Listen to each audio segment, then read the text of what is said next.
चंदनवन एक विशालकाय जंगल था। जंगल में सभी प्रकार के जानवर रहते थे। जंगल में मोती नाम का एक हाथी भी रहता था। मोती हाथी का शरीर काफी बद्धा था। एक बार चंदनवन में दूसरे वन से घूमते घूमते एक सियार आया। सियार ने जब मोती हाथी को देखा तब उसे देखकर सियार के मुंह में पानी आने लगा। सियार हाथी को खाने के बारे में सोचने लगा और मन ही मन हाथी का शिकार करने की योजना बनाने लगा। सियार सोचने लगा कि यह हाथी बहुत बड्ढा है।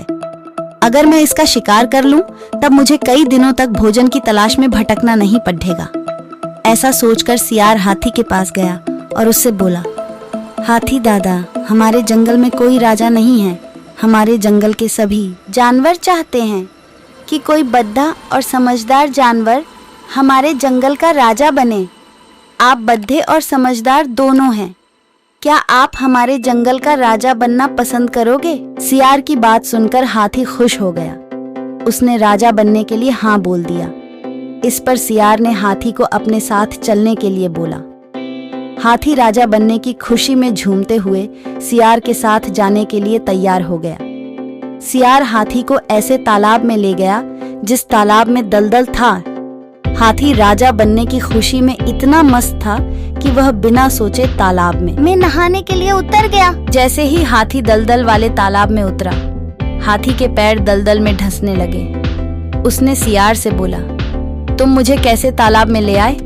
मेरी मदद करो, मेरे पैर दलदल में धंस गए हैं। हाथी की बात सुनकर सियार जोर जोर से हंसने लगा और हाथी से बोला, मैं तुम्हारा शिकार करना चाहता था, इसलिए मैंने तुमसे राजा बनने की बात का झूठ बोली। अब तुम दलदल में फंसकर मर जाओगे और मैं तुमको अपना भोजन बनाऊंगा। सियार की बात सुनकर हाथी की आंखों से आंसू आने लगे। उसने बाहर निकलने की बहुत कोशिश की। बहुत बार सियार से बाहर निकालने की विनती की, लेकिन सियार ने उसकी कोई मदद नहीं की और हाथी कुछ देर के प्रयत्न के बाद मर गया।